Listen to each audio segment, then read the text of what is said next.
지금 여기 계신 하나님,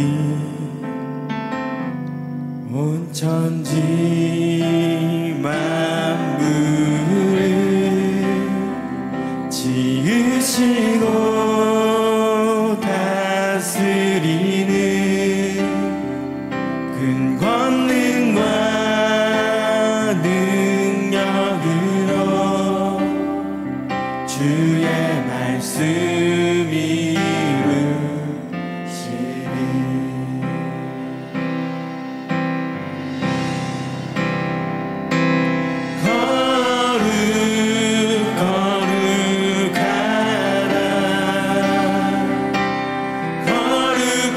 거룩하다 주 하나님,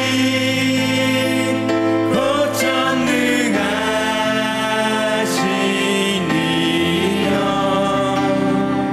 하나님 나라 임하네.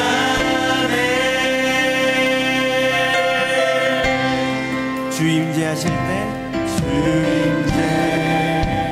임재하실 때 모든 만물 경배하니 어둠 권세 물러가네. 오셔서 다스리소서. 오셔서 다스리소서.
우리가 주님의 예배자로 이 시간 나아가기 원합니다. 정말 주님이 찾으시는 그 한 사람, 우리 마음 가운데서 계속해서 두들기시는 그 예수 그리스도 향하여 우리가 마음의 문을 열고 나아가게 하시옵소서. 주님을 간절히 구합니다. 주님을 바라보고 고백합니다. 주님 사랑합니다. 살아계신 예수 그리스도의 이름으로 기도드렸습니다. 아멘.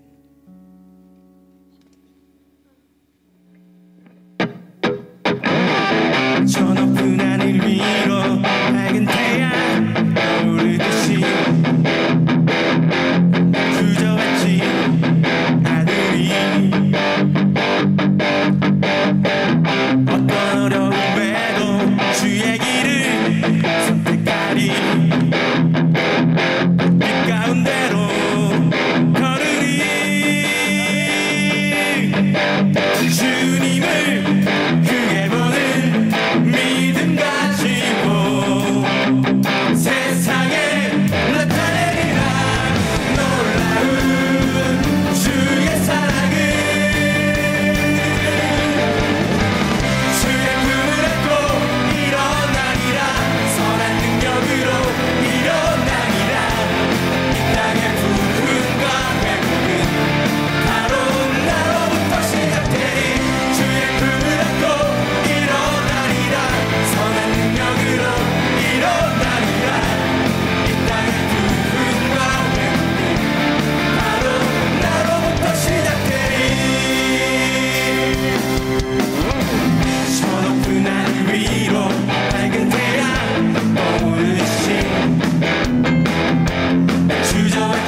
누구든지 부르시오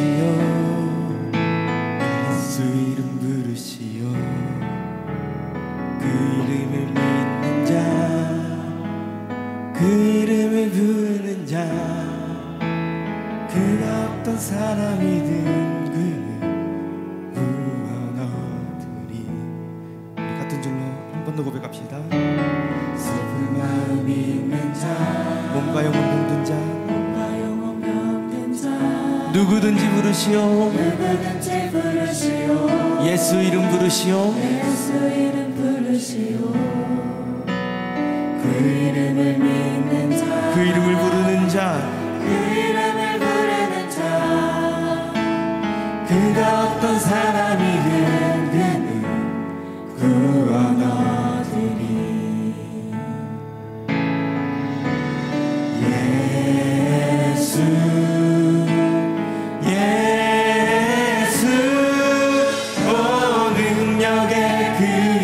예수 나 외쳐 부르네 예수 예수 오 구원의 그 이름 예수 나 외쳐 부르네 예수 그리스도.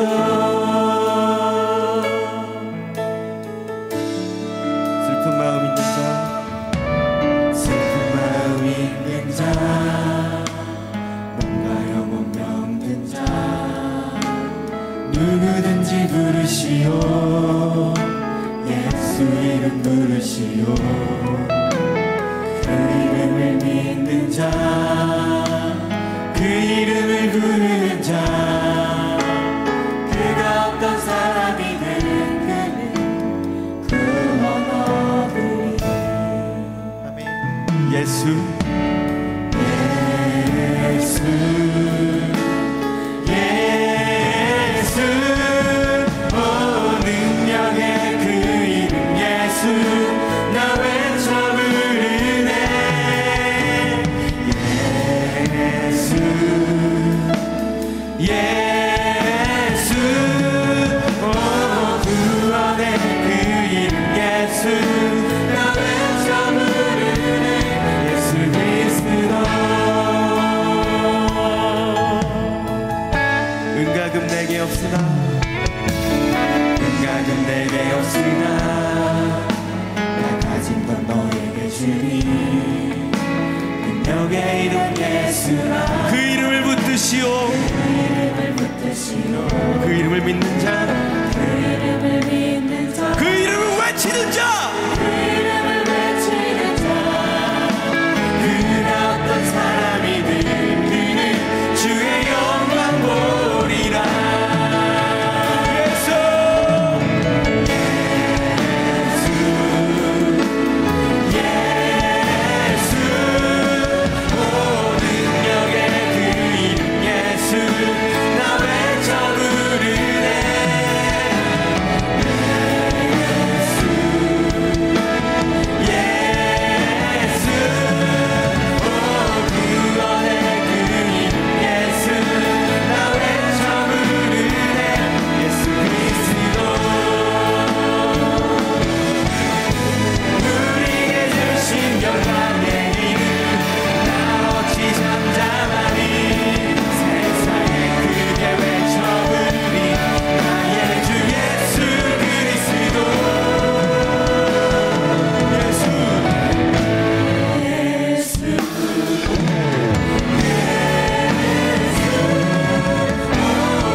아름다우신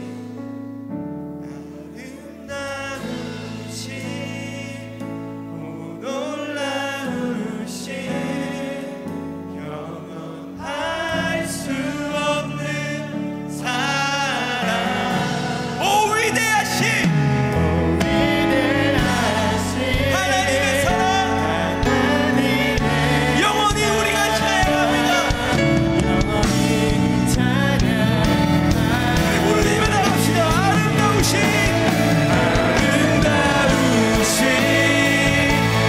오 놀라우신 영원할 수 없는 사랑 오 위대하신 하나님의 사랑 영원히 찬양. 우리 한 번 더 올려합시다. 아름다우신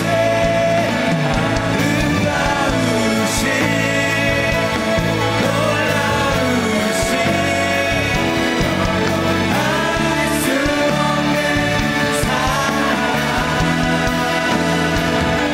없는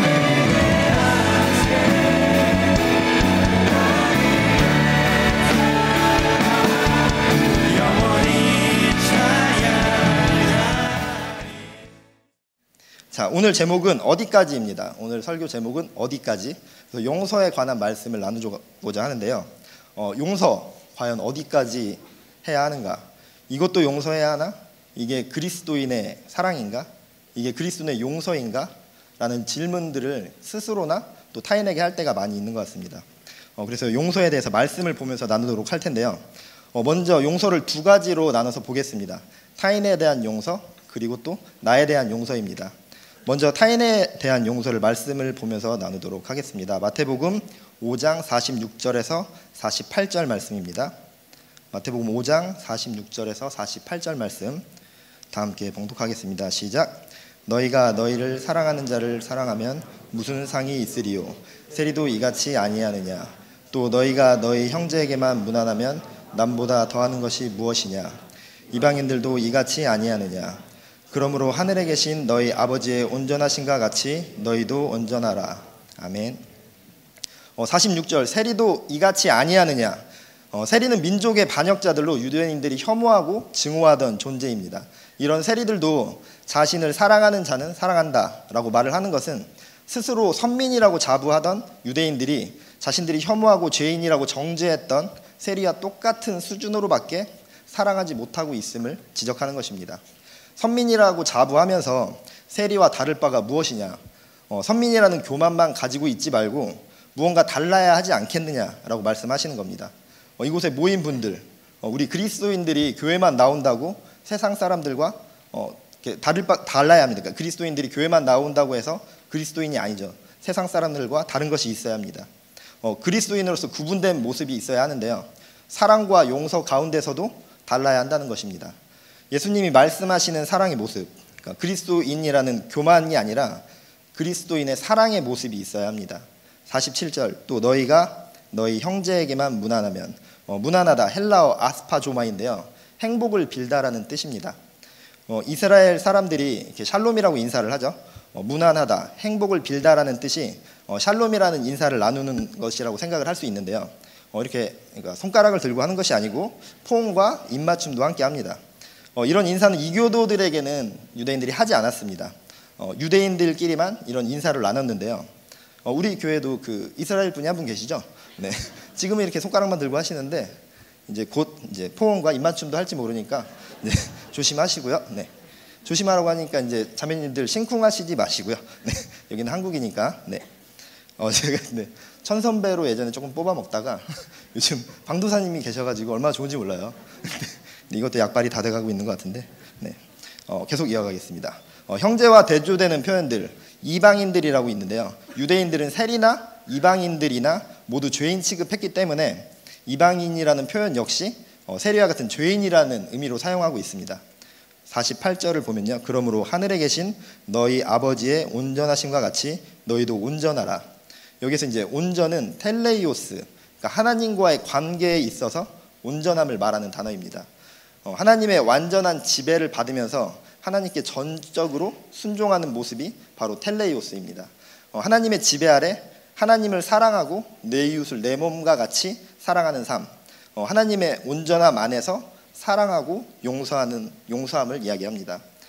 제가 그 뉴에라 그 모자 아시죠? 뉴에라 모자가 많이 있는데 그 뉴에라 아가들 중에서 이게 한정판이 몇 개가 있어요.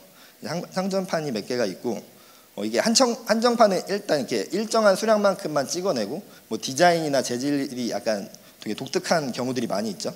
그래서 굉장히 소장하고 싶은 욕심이 많이 나기도 하는데 제가 가진 것 중에 이제 한정판이 뉴에라가 3개가 있고 그리고 이제 청바지 2개 하고 이제 헤드폰이 하나가 있었는데 지금은 이제 어디론가 사라졌고요. 어쨌든 그 한정판을 제가 가지고 있는 게 그렇게 있었는데 그 아이들, 그러니까 한정판으로 있는 그 뉴에라 3명의 아가들과 그리고 바지 2아이 그리고 이제 헤드폰 그 아이는 어디 갔는지 진짜 지금 찾고 있는데 못 찾고 있어요. 그래서 어쨌든 그 아이들 한정판은 다른 바지나 다른 모자들과 달리 조금 더 아끼겠죠. 아끼고 관리도 하고 외출하고 돌아오면은 뭐 이렇게 뉴에라 스티커도 막 이렇게 광을 좀 내주고 이렇게 조금 더 특별하게 아끼는 것 같아요. 근데 어쨌든 그런 물건들만 한정판이 있는 것이 아니라 말씀을 묵상하면서 계속해서 생각을 해보니까 제 사랑도 한정적이었습니다. 한정판 사랑, 뭔가 이게 트로트 제목 같죠? 뭐 내 사랑은 한정판 사랑, 죄송합니다. 네, 요거 하면은 약간 그 둘 중에 하나일 거라고 생각했는데 웃음 대자 하나 뽑든가 이제 혼자만의 추억이든가 할 것 같았는데 지금 약간 그 여기 혼자만의 추억이 될 약간 애매하네요.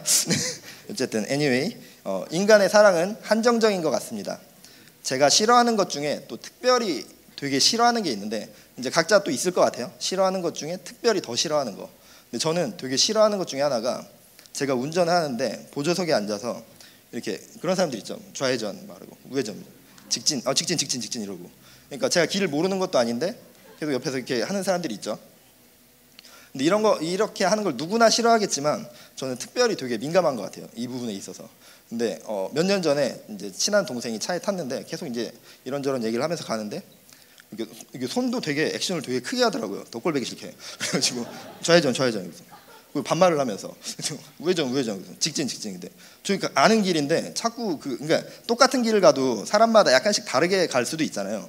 근데 자꾸 이제 자기가 아는 길로 이렇게 가는 거예요. 그래서 처음에 참다가 이제 나중에 이제 약간 이제 못 참겠더라고요. 그래서 이제 설교 시간이라서 이제 차마 100% 리얼하게 재현은 못 해주겠는데 자꾸 그렇게 하면 너의 손과 몸이 다른 곳에서 삶을 살아갈 수도 있다. 그러니까 어떤 신체 구조학적인 그런 이게 충고를 했죠. 그랬더니 안 하더라고요. 그래서 끝까지 이제 평온하게 갔는데 그 아이는 평온하지 않았겠죠. 근데 저는 평온을 찾았고요. 네. 어쨌든 이렇게 좀 민감한 부분 중에 하나인데, 근데 특정 몇몇에게는 화가 나지가 않아요. 그러니까 방금 말한 그 동생처럼 똑같이 행동을 해도 뭐 이렇게 좌회전 우회전 해도 제가 되게 민감해하고 되게 욱하는 부분 중에 하나인데 특정 몇몇 사람에게는 똑같이 해도 화가 나지 않아요.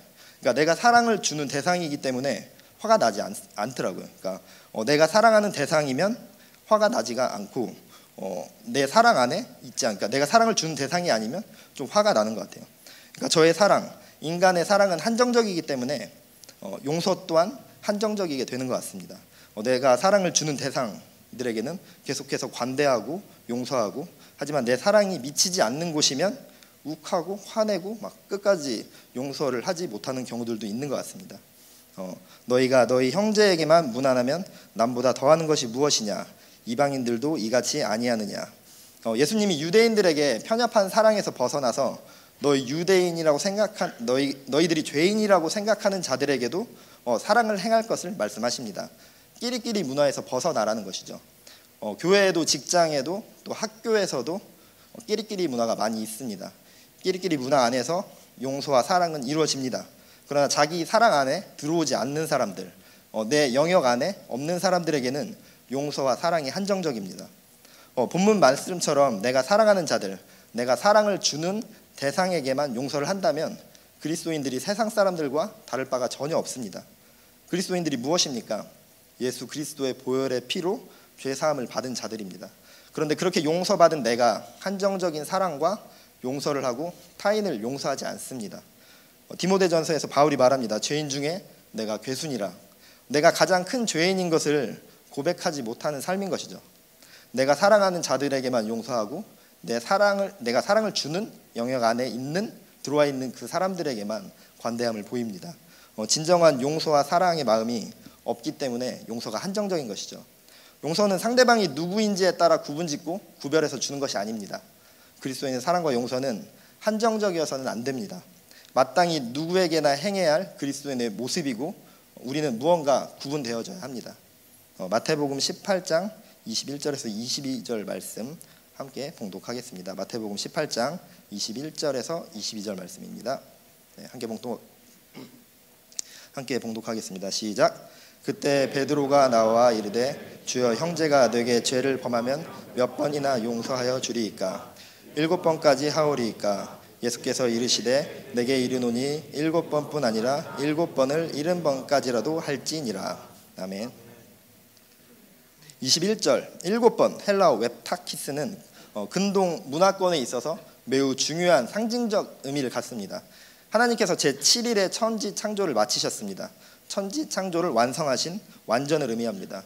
또 제7일은 거룩한 안식일이고 또 제7년은 거룩한 안식년으로 지켜졌습니다. 이처럼 숫자 7은 거룩을 의미하기도 합니다. 이뿐 아니라 속죄일에 피를 7번 뿌려서 죄를 사한 것과 관련하여서 볼 때 7이라는 숫자는 죄 용서의 상징적인 의미를 지니기도 합니다. 또한 예수님 당시의 랍비들이 3번 용서해 주는 것을 굉장히 큰 관대함으로 생각을 했다고 합니다. 그래서 그 3번 그러니까 한 사람을 3번 용서하는 것을 엄청나게 큰 관대함이라고 생각했고 사람들에게 그것을 실천할 수 있도록 가르쳤다고 합니다. 그런 문화 가운데서 베드로는 나름대로 예수님께 자신 있게 말했을 것 같습니다. 히브리인에게 의미 있는 숫자 7 그리고 랍비들이 제시하는 3번보다 많은 7번을 제시하면서 7번 용서하면 충분하지 않습니까? 라고 예수님께 말을 합니다. 하지만 예수님께서는 22절에서 말씀하십니다. 7번뿐 아니라 7번을 70번까지라도 할지니라. 베드로가 제시한 7번이라는 것도 당시 사람들에게 있어서는 분명히 엄청난 것이었을 것입니다. 하지만 예수님은 베드로의 생각을 꺾으시죠.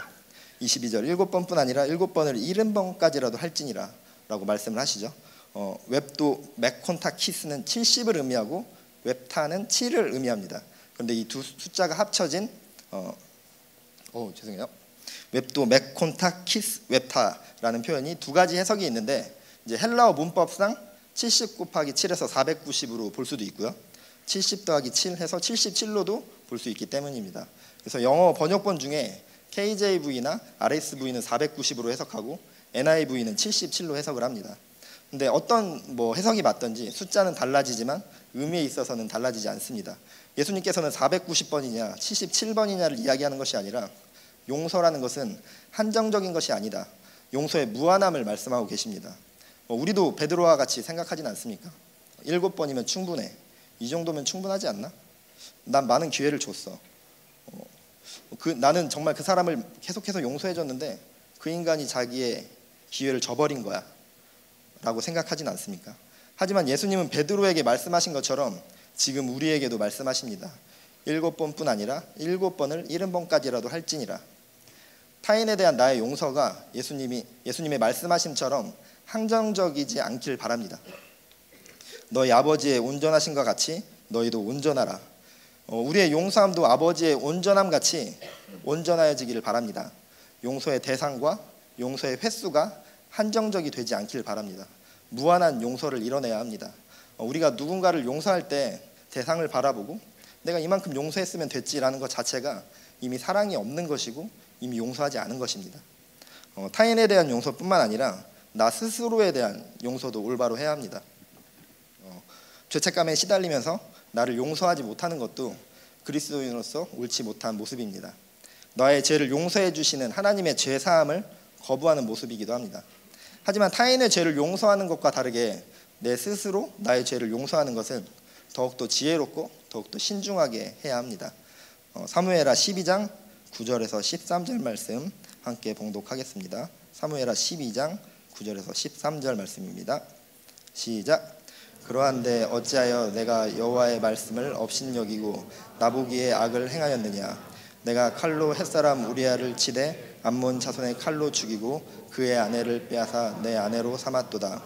이제 내가 나를 업신여기고 햇사람 우리아의 아내를 빼앗아 내 아내로 삼았은즉 칼이 내 집에서 영원토록 떠나지 아니하리라 하셨고, 여호와께서 또 이와 같이 이르시기를 보라, 내가 너와 내 집에 재앙을 일으키고 내가 내 눈 앞에서 내 아내를 빼앗아 내 이웃들에게 주리니 그 사람들이 내 아내들과 더불어 백주에 동침하리라. 너는 은밀히 행하였으나 나는 온 이스라엘 앞에서 백주의 이 일을 행하리라 하셨나이다 하니, 다윗이 나단에게 이르되 내가 여호와께 죄를 범하였노라 하매 나단이 다윗에게 말하되 여호와께서도 당신의 죄를 사하셨나니 당신이 죽지 아니하려니와. 10절 칼이 내 집에서 영원토록 떠나지 아니하리라. 다윗이 밧세바와의 간음한 일로 인해서 하나님께 받는 징계입니다. 밧세바와의 간음으로 낳은 아들이 죽었습니다. 또 다윗의 딸 다말이 다윗의 장자 암논으로부터 강간을 당했습니다. 이로 인해서 다말의 오빠 압살롬이 암논을 죽였습니다. 압살롬은 아버지 다윗에게 반란을 일으켰고 죽임을 당했습니다. 다윗의 죄에 대한 하나님의 징계입니다. 징계를 받았으니 용서받지 못한 것이 아닙니다.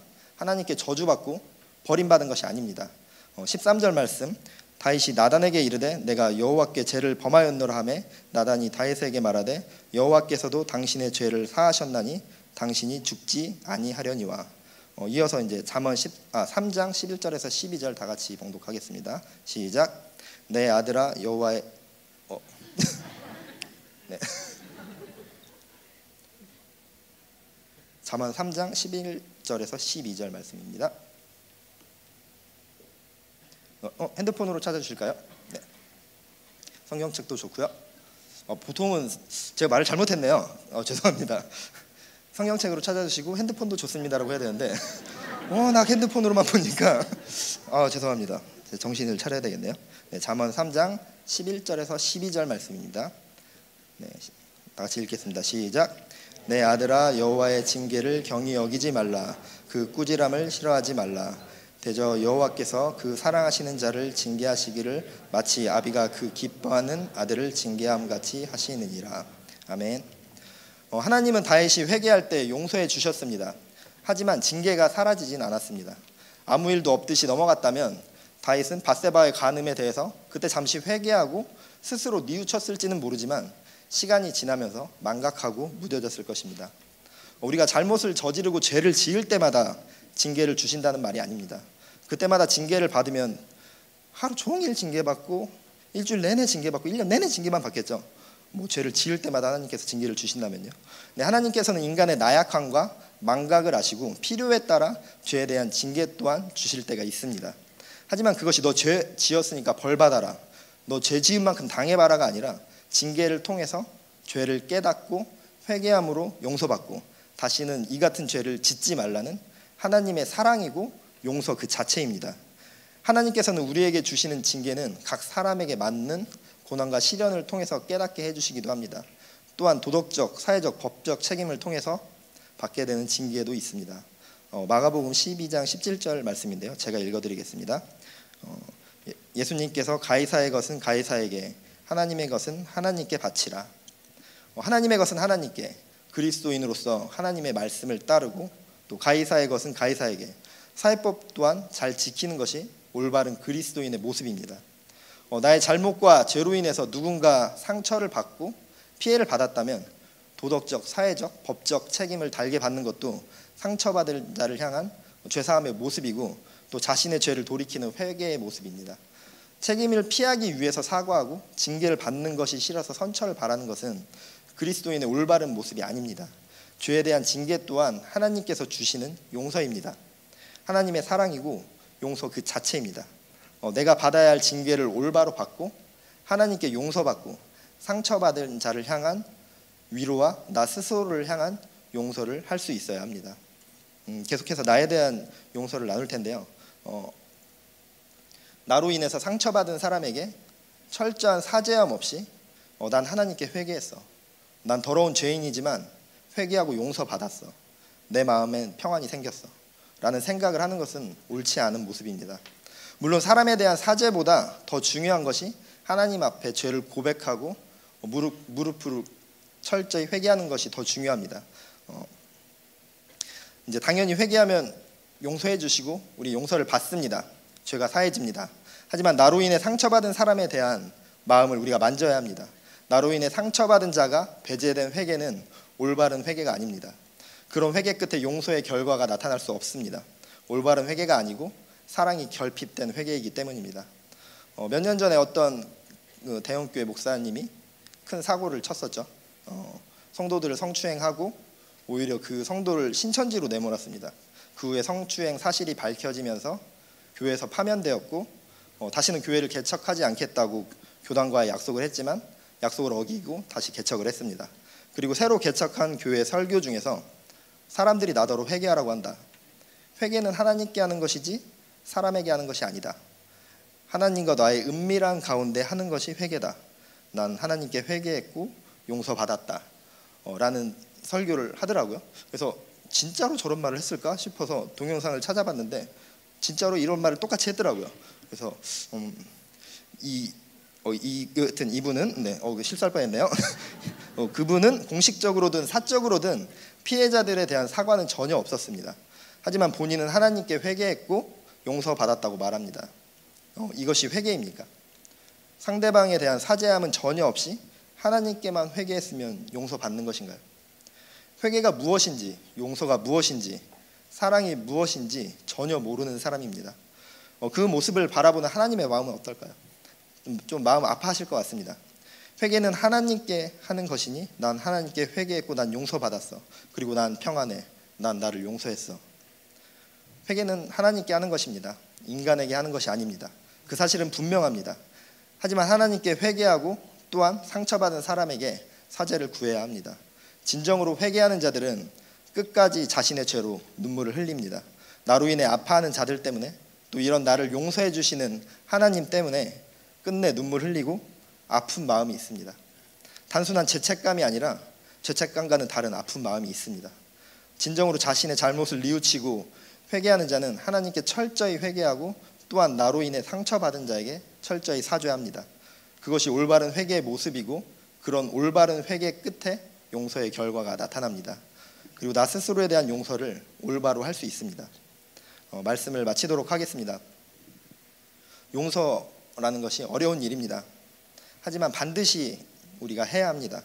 내가 용서하지 않으면 나만의 일로 끝나는 것이 아니라 나의 용서하지 않음이 미움으로, 분노로, 아픔으로 또 다른 이에게 전달됩니다.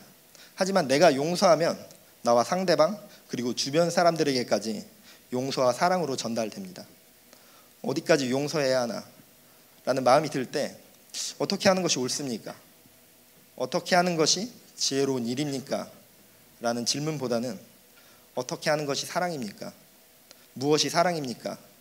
라는 질문을 하나님과 자기 스스로에게 던지시기 바랍니다. 그때 우리의 용서는 한정적인 용서가 아닌 무한한 용서를 행할 것입니다. 또한 하나님 앞에 철저히 회개하고 상처받은 자에게 철저히 사죄하며 용서의 결과를 나타낼 수 있을 것입니다. 용서의 사랑을 실천하는 우리 두두시오 모든 청년들이 되시기를 축복합니다.